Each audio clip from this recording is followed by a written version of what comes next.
불쌍한 망상에 빠진 푸틴.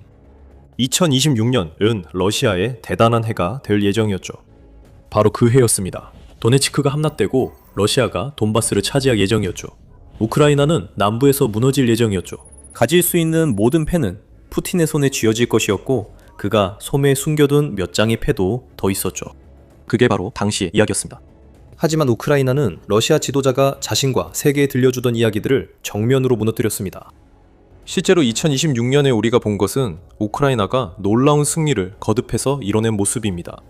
그리고 이제 또 하나의 승리가 있습니다. 우크라이나가 25km 깊이로 돌파구로 내어 러시아의 전선을 산산조각냈고 그 결과 120제곱킬로미터의 영토를 되찾았습니다. 러시아는 충격에 빠졌고 여름 공세에 실패했으며 이제 우리는 다음에 무엇을 해야 할지 모르는 러시아 지도자의 진실의 순간에 이르렀습니다. 올렉산드리브카는 푸틴의 큰 실패가 있던 곳입니다. 7월 13일 러시아 공세평가에서 전쟁연구소 ISW 우사 우크라이나군이 해당 전선에서 6개의 정착지와 120제곱킬로미터를 해방했다고 밝혔습니다. ISW는 해방이 어느 기간에 걸쳐 이루어졌는지는 구체적으로 알려지지 않았지만 이것이 우크라이나가 러시아의 후방을 파괴하고 있는 중거리 타격 드론의 지원을 받아 수행한 일련의 반격 작전의 일부였다고 지적합니다. 그 드론들은 군수 지원을 막고 전선에 약점을 만듭니다. 우크라이나의 돌격부대가 그 다음 돌진하여 고립된 러시아 병사들을 공격하고 그들을 원래 있던 곳으로 밀어냅니다. 이 경우 그들이 있던 곳은 출발지에서 25만 킬로미터 떨어져 있습니다. 군대가 달팽이처럼 느리게 움직이면 그만큼의 영토를 다시 침공하는 것은 매우 어렵습니다. 우크라이나가 이번 대규모 진격에서 해방한 정착지들로는 보로나, 타노바, 말리브카, 지즈네바, 자포리자, 그리고 노보호로이브카가 있습니다. ISW는 이 지역들이 알렉산드로브카 남동쪽에 있다고 지적합니다. ISW는 여기서 우리가 본 것은 2026년 겨울에 시작된 작전의 연속이라고 덧붙입니다. 그 당시 우크라이나는 자포리자와 드니프로페트로우스크 지역에서 진격하고 있었으며 그 결과 480제곱킬로미터의 영토를 해방시켰습니다. 이 추가된 120제곱킬로미터를 더하면 올해 누적 600제곱킬로미터가 되며 이 수치만으로도 러시아의 2026년을 요약할 수 있습니다. 하지만 그 이야기는 잠시 뒤에 다시 다루겠습니다. 알렉산드로프카에 대해 계속 이야기하자면 우크라이나가 어떻게 이런 놀라운 진격을 이뤄냈는지에 대한 추가 정보가 있습니다. 기본 내용은 이미 말씀드렸고 후방엔 드론, 지상엔 돌격부대가 있습니다. 하지만 그게 전부가 아닙니다. 우크라이나는 수십 개의 돌격부대를 동시에 벨리코미아일리브카 방향에서 러시아의 알렉산드로프카 부대에 투입했다고 육군 미디어 X 계정이 보도했습니다. 돌격부대들은 지속적으로 공중 지원을 받았고 FPV 드론도 동원된 듯합니다. 그리고 그들은 우크라이나가 해방한 영토에서 체계적인 소탕 작전을 벌였으며 지상에 있는 보병들과 우크라이나 돌격부대를 저지하려 했던 러시아 드론 조종사들을 모두 제거했습니다. 이렇게 매우 잘 조율된 공격이 끝날 무렵 우크라이나가 해방한 마을들의 주 방어 전력이었던 러시아 제120 해병사단은 치명적인 손실을 입었습니다. 완전히 전멸하지는 않았지만 그 사단은 사실상 무력화되어 철수할 수밖에 없었습니다. 앞서 언급한 중거리 타격 드론들도 완벽히 역할을 했습니다. 그들은 러시아가 점령한 남부에서 핵심 물류 거점으로 바꿔놓은 마을인 테메리브카를 표적으로 삼았습니다. 강하게 타격받고 우크라이나의 화력 통제 아래 놓이면서 그 거점은 전장에서 제외됐습니다. 설상가상으로 우크라이나는 이 마을에 있는 러시아 제656 차량 화소총 연대가 사용하던 병력 집결지까지 파괴했습니다. 이 작업의 대부분은 우크라이나 제425 독립돌격연대, 흔히 스칼라야라고 불리는 부대에 의해 수행된 것으로 보입니다. 결과는 간단합니다. 마을 6곳이 탈환되었고 120제곱킬로미터가 해방되었으며 전선의 중요한 지역에 25km 깊이의 구멍이 뚫렸습니다. 하지만 이 이야기엔 반전이 있습니다. ISW에 따르면 425연대가 흥미로운 일을 했다고 합니다. 이 모든 정보는 해당 연대가 소셜미디어에 게시한 발표에서 나온 것입니다. 하지만 그 발표는 사라졌고 연대 측은 이유를 공식적으로 설명하지 않았습니다. 그렇다면 미스터리입니다. 연대가 진격에 대해 거짓 주장했을 가능성은 낮아 보입니다. 그것이 러시아 선전술책에 더 잘 맞습니다. 아마도 우크라이나 최고 사령부에서 제425 독립강습연대가 만든 25km의 구멍을 비밀로 하라는 명령이 내려왔을지도 모릅니다. 혹시 그 외에 다른 계획이 더 있을까요? 곧 알 수 있을지도 모릅니다. 그래도 이제 그 정보는 이미 퍼졌고 여러 소스에서 보도되고 있습니다. 판도라의 상자가 열렸습니다. 또한 푸틴에게 이 소식은 우크라이나가 전쟁 초기 몇 달 동안 반격에 나선 이후 그가 줄곧 알고 있던 사실을 다시 확인시켜줄 뿐입니다. 2026년은 러시아에게 계획대로 되지 않았습니다. 그것도 좋게 말한 것입니다. 2026년은 사실상 러시아의 전장 약점과 전략적 실패가 적나라하게 드러난 찬사로 변했습니다. 이 모든 것은 진격에 대한 허위 보고와 수개월째의 교착 상태이거나 오히려 밀려난 지역에서 러시아가 영토를 점령할 것이라고 국제사회를 설득하려는 필사적인 시도로 뒤엉킨 끈적한 혼란이 되었습니다. 이것은 2026년 러시아가 실패를 거듭하는 가운데 또 하나의 재앙이, 연이은 대참사 위에 또 하나의 재앙이 더해졌을 뿐입니다. 우크라이나가 철회한 보고서에서는 해방된 영토와 그 위치를 더 직접적으로 확인할 수 있습니다. 우크라이나군 총사령관 올렉산드르 시르스키가 6월 12일에 우크라이나가 그 시점까지 600제곱킬로미터를 해방시켰다고 주장한 것을 뒷받침하는 것입니다. 앞서 말했듯 숫자는 정확히 맞습니다. 알렉산드로프카에서 120제곱킬로미터가 드니프로페트로스크와 자포리자에서의 480제곱킬로미터에 더해져 정확히 600제곱킬로미터가 됩니다. 푸틴은 그 숫자에 대해 걱정할 것입니다. 하지만 그가 정말로 분노할 것은 우크라이나를 무너뜨릴 것이라던 봄과 여름의 공세가 실제로 크렘린에 가져다준 결과일 겁니다. 좋지 않습니다. 3월, 즉 그 공세가 본격적으로 시작된 이후로 러시아가 거의 진전을 이루지 못한 시기가 있었고, 놀랍게도 우크라이나가 러시아가 점령한 것보다 더 많은 영토를 해방시킨 시기도 있었습니다. ISW는 러시아가 실제로 점령했다고 확인된 영토를 기준으로 수치를 내놓았습니다. 이는 러시아가 소수의 침투자를 몰래 들여보내놓고 실제로 점령하지도 않은 땅까지 승리했다고 주장하는 것과는 다릅니다. 3월에 러시아는 겨우 23.04제곱킬로미터 전진하는 데 그쳤습니다. 러시아처럼 규모도 크고 강하다고 알려진 침공군에게는 정말 한심한 수치입니다. 특히 크렘린이 도네츠크의 함락이 불가피하다고 호언장담한 것에 비하면 더욱 그렇습니다. 하지만 그보다 더 굴욕적인 일이 다음 2달 동안 벌어졌습니다.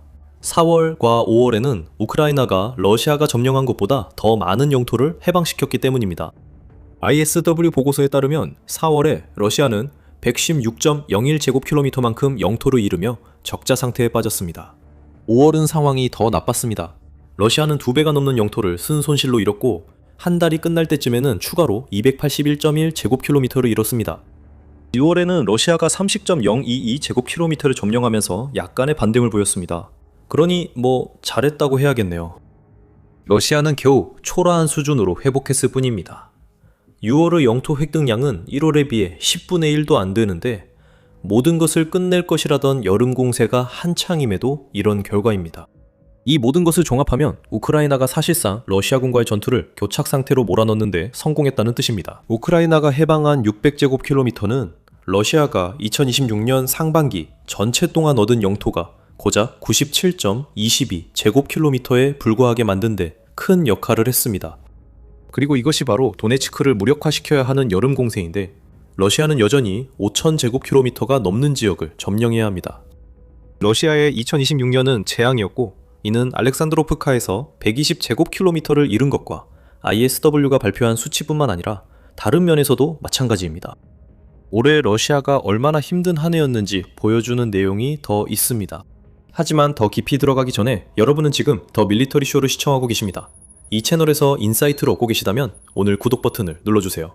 저희는 푸틴이 숨기려는 우크라이나 전쟁의 현실을 매일 영상으로 전하고 있습니다. 도네츠크에 대해 더 이야기해봅시다. 이 지역은 봄, 여름 공세로 무너질 것으로 예상됩니다.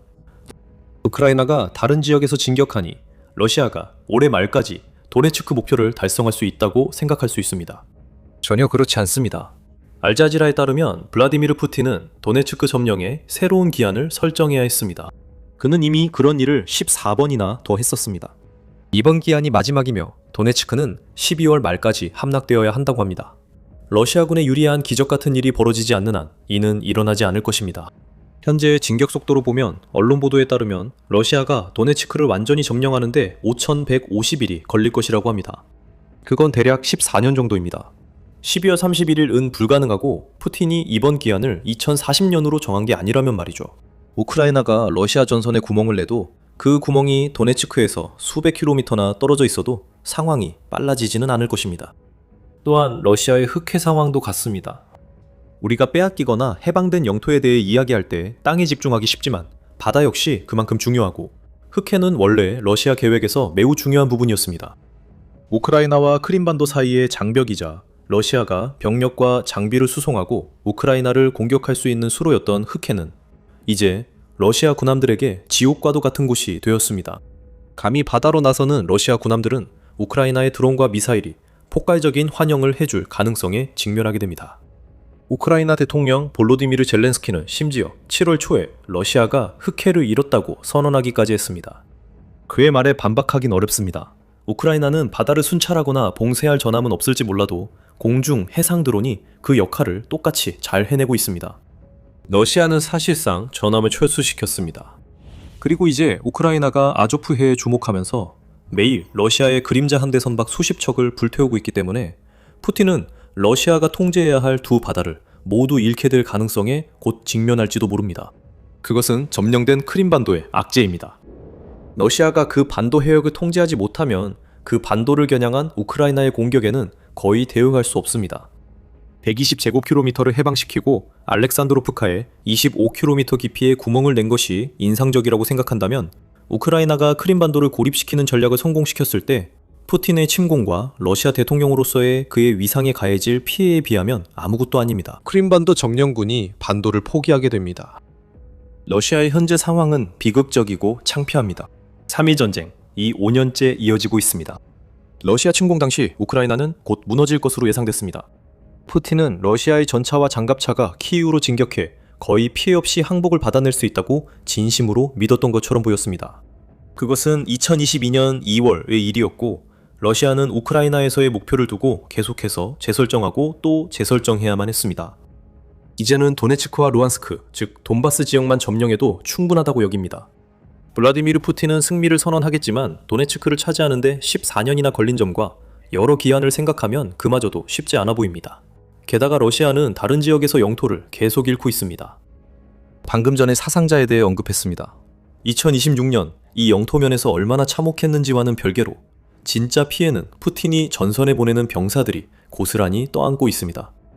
매달 사상자가 계속 늘어나는 듯합니다. 러시아는 올해 1월부터 5월까지 매달 3만 명에서 3만 4천 명 사이의 병력을 잃었습니다. 6월에는 총 사상자 수가 140만 명을 넘어섰고 이달에는 러시아가 39,460명의 사상자를 냈으며 이는 러시아가 한 달 동안 점령한 1제곱킬로미터마다 1298명의 사상자가 발생한 기록적인 수치였습니다. 그것은 지속 불가능할 뿐만 아니라 매우 터무니없습니다. 러시아는 이제 2025년 6월에 비해 제곱킬로미터당 19배 나 많은 사상자를 감당하고 있습니다. 이 모든 것의 지속 가능성은 러시아의 큰 문제입니다. 7월 14일 보고서에서 ISW는 러시아가 2026년 7월 초 기준으로 19만 5천 명의 계약병을 모집하는 데 성공했다고 언급했습니다. 그 숫자는 많아 보이고 실제로 많습니다. 하지만 러시아가 원하는 만큼은 아닙니다. 2026년 말까지 총 40만 9천 명의 신병을 목표로 한다면 지금쯤 20만 4,500명이 되어야 합니다. 그리고 그 목표는 올해 우크라이나가 러시아군을 얼마나 심하게 압도할지가 분명해지기 전 세워진 것이었습니다. 러시아는 현재 하루 평균 1,090명의 병사를 모집하고 있지만 같은 시기에 하루 손실 인원이 이 숫자를 수백 명씩 초과하는 경우가 많습니다. 참담합니다. 그것이야말로 지금까지 2026년의 러시아를 진정으로 설명하는 유일한 단어입니다. 우크라이나가 알렉산드로브카 등에서 영토를 해방하고 있다는 이야기로 돌아가겠습니다. 그 다음에 따라오는 큰 질문은 앞으로 무엇이 일어날 것인가 하는 점입니다. 그리고 어떤 사람들은 우크라이나가 보여준 행동이 앞으로 몇 달 안에 훨씬 더 큰 반격을 위한 무대를 마련하고 있다고 생각할 수도 있습니다. 그럴 가능성도 있지만 가능성은 낮습니다. 우리가 알렉산드로프카에서 보고 있는 것은 사실 시르스키가 지난 1월에 경고했던 바로 그것입니다. 우리는 전략적 방어작전을 수행하지만 방어만으로는 승리할 수 없음을 알고 있습니다. 따라서 우리는 작전 주도권을 유지하기 위해 공세작전을 수행할 것이라고 시르스키는 올해 우크라이나의 계획을 논의하면서 말했습니다. 대부분은 그 모호한 발언을 쉽게 흘려들었지만 지금까지 2026년에 우리가 본 것은 그 접근 방식이 완벽하게 실행되고 있다는 점입니다.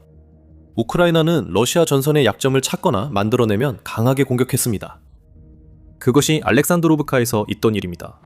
중거리 타격 드론이 틈을 만들자 우크라이나는 조율된 공격으로 그 틈을 메우고 요새화했습니다.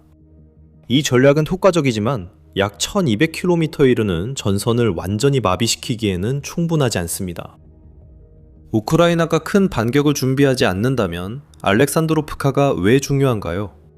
그 답은 푸틴이 이 지역과 러시아가 자포리자와 드니프로페트로우스크에서 잃은 나머지 지역을 어떻게 활용하려 했는지에 있습니다. 러시아의 계획은 이 모든 땅을 완충지대로 사용해서 우크라이나가 도네츠크로 병력과 보급품을 보내는 것을 막는 것이었습니다. 하지만 그 완충지대는 무너졌고 그 결과가 바로 우리가 지적한 러시아의 봄과 여름 공세의 완전한 실패입니다. 엄청난 러시아군 사상자와 너무 느린 진격 속도, 즉 러시아가 도네츠크를 점령하는데 10년 이상 이걸릴 것이라는 점은 모두 우크라이나가 남쪽 전선에서 아주 정확하게 구멍을 뚫은 데서 비롯된 것입니다. 러시아 선전 상인들이 총 출동하는 것만 봐도 우크라이나의 행동이 효과적임을 알 수 있습니다. 7월 14일 알렉산드로프카 돌파 소식이 공개된 바로 그 시기에 러시아 뉴스통신사 타스는 안드레이 모로즈코라는 소위 군사 전문가의 발언을 보도했습니다. 도네츠크 콘스탄티니우카에서 영토 해방을 위한 우크라이나의 노력에 대해 모로즈코는 주장했습니다. 그 결과 이곳에서의 적극적인 교전 단계가 매우 오랜 시간 동안 이어지고 있으며 우크라이나 지휘부의 모든 시도는 헛되고 실패로 끝났다고 했습니다. 또한 우크라이나 지휘부는 계속 부당한 손실을 입고 인원 배려 없이 사실상 그들을 총알바지로 내몬다고 했습니다. 이 말에 어떻게 반응해야 할지 모르겠습니다. 저 인용문의 우크라이나를 러시아로 바꾸면 지난 4년이 넘는 동안 러시아가 해온 일을 잘 설명할 수 있습니다. 모로즈코는 우크라이나가 콘스탄티니우카에서 반격을 시도해도 성공하지 못할 것이라고 대담하게 주장했습니다. 우크라이나는 이미 반격의 효과를 입증했습니다. 반격이 시작되면 우크라이나가 빈틈을 찾아 러시아가 취약하다는 뜻입니다. 우크라이나의 알렉산드로프카 대승은 러시아 실패를 모두가 이미 알고 있던 사실로 드러냅니다. 푸틴에게 진실의 순간이 찾아왔습니다.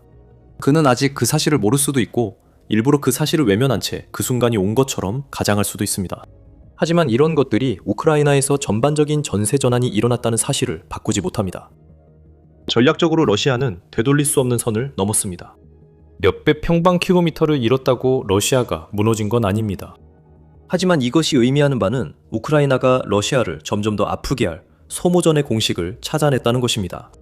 러시아군이 공격하고 전선의 약한 지점을 제거하며 이 과정을 반복해 러시아를 스스로 지치게 하는 전략입니다.